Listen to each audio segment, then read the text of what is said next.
हमने पूरी बाइबल का निचोड़ आज इस ड्रामे में बता दिया। ये ड्रामा पूरी बाइबल की निचोड़ है, उत्पत्ति से लेकर के प्रकाशित वाक्य तक।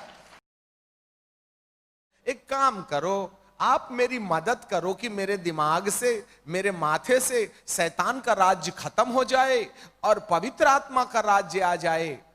तब प्रभु सलाह देते हैं, अन्नू मेरे बाद एक और व्यक्ति है और उसका नाम है पवित्र आत्मा, तुम उसको बुलाओ। मैंने वचन में लिखा है, मैं तुम्हें एक मददगार दूंगा जो तुम्हारी मदद करेगा और वो तुमको शक्ति देगा कि तुम अपने माथे के ऊपर से, अपने दिमाग के ऊपर से हर प्रकार के शैतान के प्रभाव को दूर कर दो। इसलिए प्रभु जी आपको सलाह देते हैं। अब अन्नू कहता है, यीशु मुझे पवित्र आत्मा दे दो, पवित्र आत्मा दे दो, जिससे मेरे मन में जो दुष्ट का प्रभाव है, खैनी खाने की आदत है, झगड़ा करने की आदत है, वो मेरे दिमाग से निकल जाए। यीशु कहते, चिंता मत करो, मैं हूं ना। ओ पवित्र आत्मा जल्दी आओ। ये अन्नू पवित्र आत्मा की शक्ति मांग रहा है, जल्दी आ जाओ, जल्दी आ जाओ, जल्दी आ जाओ। ये पवित्र आत्मा मनुष्य की आत्मा के साथ, पुत्र यीशु के साथ जुड़ जाता है। अब एक बात याद रखेगा, आत्मा में अब तीन है। नंबर 1 मनुष्य की आत्मा, नंबर 2 पुत्र की आत्मा, नंबर 3 पवित्र आत्मा। 3 लोग एक साथ रह रहे हैं। पुत्र की आत्मा भी आत्मा में है और पवित्र आत्मा भी आत्मा में है। पवित्र आत्मा का काम अलग है, पुत्र की आत्मा का काम अलग है। मनुष्य की आत्मा एक स्टेज के समान है जिसमें कौन सवार होगा उसको कुछ समझ में नहीं आता, क्योंकि ये दोनों निर्धारित करेंगे दुष्ट आत्मा रहे आत्मा में या पवित्र आत्मा रहे आत्मा में। बेचारी आत्मा स्टेज का काम करती है। अब पवित्र आत्मा आ गए, पवित्र आत्मा आ गए तो कुछ कुछ स्वर्गीय भाषा बोलने लगते हैं, ठीक है ना, इसका जरूरी है काम। परंतु बहुत से लोग पवित्र आत्मा पा लिए, हाथ पैर हिला लिए ऐसे करके, और ऐसे ऐसे झंझोड़ भी लिए, चिल्ला पुकार भी लिए, तो क्या फायदा। पवित्र आत्मा ने अपना रुमाल जो लेके आया है ना, वो हाथ में ही रखा है और इसके सिर में काला कपड़ा है। पवित्र आत्मा के आने से हुआ क्या, पहले हम लोग नॉन पेंटिकॉस्टल विश्वासी थे, आजकल पेंटिकॉस्टल विश्वासी हो गए। पहले नॉन पेंटिकॉस्टल पापी थे, आजकल पेंटिकॉस्टल पापी हो गए हैं, क्योंकि पवित्र आत्मा आने के बाद भी तो लोभ लालच है ना। इसलिए क्या नाम, अन्नू की जरूरत है। बोलो, हे पवित्र आत्मा, मेरे मन में जो पापा मामा का स्वभाव है, उसको निकालने के लिए आपके पवित्र आत्मा का स्वभाव मेरे मन में दे दो। हाँ, ये दूसरी बात है, याद रखना।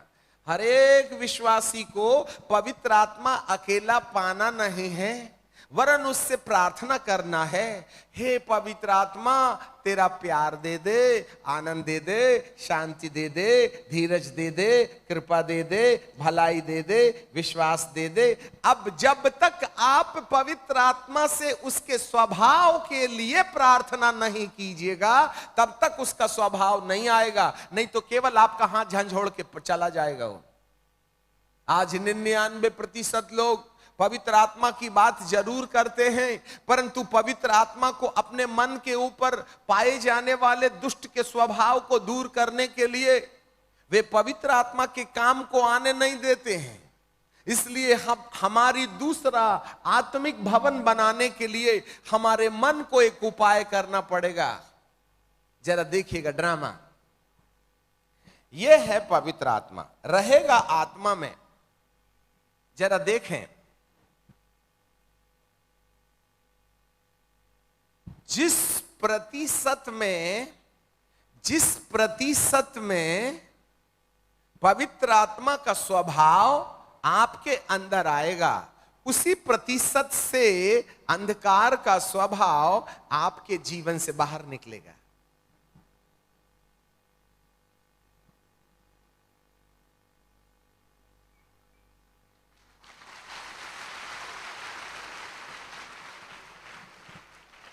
हमने पवित्र आत्मा को बोला, प्रभु प्रेम दे, पवित्र आत्मा ने प्रेम दिया। धीरज दे दे, धीरज आ गया। कृपा दे दे, कृपा आ गई। भलाई दे दे, विश्वास दे दे, नम्रता दे दे, संयम दे दे। जितने मात्रा में आप पवित्र आत्मा के काम को अपने अंदर करने की अनुमति देंगे, उतने ही प्रतिशत और उतने ही मात्रा में ये दुष्ट का काम आपके माथे से निकल के बाहर आने लगेगा। अभी देखना, काली वाली सीडी में आपने टिचिक किया और निकाला और सफेद वाली सीडी डाल दी। जरा देखना, सीडी तो 1 सेकंड में निकल जाती है, दूसरे सेकंड में दूसरी डाला जाएगी, परंतु ये सफेद रुमाल के आने को और काले रुमाल को जाने को वो 1 सेकंड में एक बटन दाबने से काम नहीं बनेगा। ये आपको मरते समय तक लड़ाई लड़ते रहने की जरूरत है। जब तक मौत घंटी ना बजाए तब तक पवित्र आत्मा से रोज प्रार्थना करना होगा।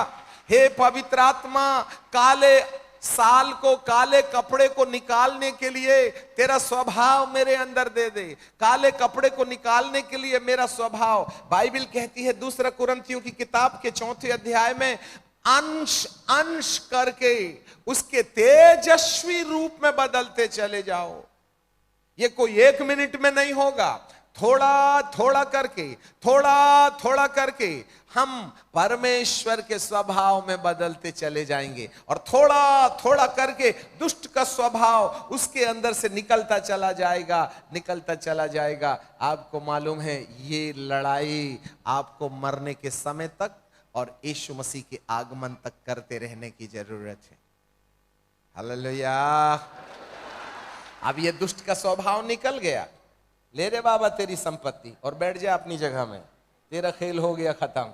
और दोनों सुन, चर्च की तरफ आंख भी मत लगाना। हाँ, यहां सब लोगों ने बीड़ी पीना बंद कर दिए हैं और बीड़ी पिएंगे तो फिर आएगा, मेरे को मालूम है, तो इसलिए आना नहीं, ठीक है। इसको भगा दिया प्रभु जी ने। अब चर्च में तो भैया आत्मा, मनुष्य का दिमाग, अब शरीर, पवित्र आत्मा, यीशु, ठीक है ना।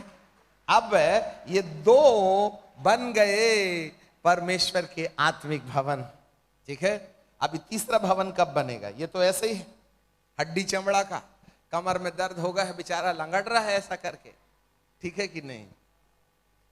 प्रभु जी कहते हैं, अन्नू मैं तुम्हारे लिए जगह तैयार करने जाता हूं और जब तुम्हारे लिए जगह तैयार कर लूंगा तो मैं फिर आऊंगा और सुनो, मैं तुमको अपने साथ ले जाऊंगा, ठीक है। जब समय पूरा हो जाएगा तब मैं आऊंगा। तो यहां पर प्रभु जी आ रहे हैं, देखना है। प्रभु यीशु मसीह ने देखा, वाह नो, आत्मा में यीशु, आत्मा में पवित्र आत्मा, और आत्मा ने अच्छा सफेद रुमाल, वाह। तब प्रभु जी कहेंगे ये ऊपर जाने के लायक है। जरा ध्यान से सुनना, वो काला कपड़ा वापस लौटा देना 1 मिनट के लिए। तू भी आ जा बेटा थोड़ी देर दूसरी ड्यूटी में। ऐसी दशा में प्रभु जी कहेगा, इसको अपने साथ ले जाऊंगा, इसको अपने साथ ले जाऊंगा। इसलिए इसको अपने साथ ले जाने के लिए ये वाला जो तीसरा घर है ना, इसको बदलना पड़ेगा। ये सांस लेने वाला आदमी 15 किलोमीटर ऊपर जाएगा तो इसकी दम उखड़ जाएगी। मैं कहां से ऑक्सीजन सिलेंडर ले जाऊंगा? इसलिए इसके शरीर का बदलाव होना चाहिए, इसका रूपांतर होना चाहिए। मैं इसके शरीर को बदल दूंगा। जैसे मैंने यीशु मसीह को मुर्दों में से जिंदा करके उसके शरीर को अमर शरीर बना दिया था, जिसमें ऑक्सीजन की जरूरत नहीं है, जिसमें रोटी की जरूरत नहीं है, जिसमें जूते चप्पल नहीं लगते हैं, रेमंड दिग्जाम के सूट का कोई काम नहीं है। प्रभु का शरीर जी उठने के बाद महिमा की देह में बदल गया। कुछ इसी तरीके से अन्नू का शरीर भी प्रभु जैसे यीशु मसीह मुर्दों में से जी उठ करके महिमा का शरीर पहन लिए थे ना, वैसे ही इसका शरीर भी महिमा का शरीर हो जाएगा। इसलिए ये वाला पैंट और कमीज और बनियान यहीं छोड़ के जाना पड़ेगा।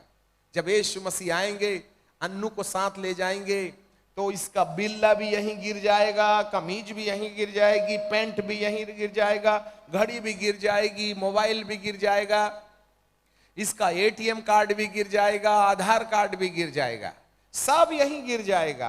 क्योंकि प्रभु कहते हैं तेरा आधार कार्ड भारत में लागू हो, स्वर्ग में मेरा आधार कार्ड लगता है। और सुनो, मेरे आधार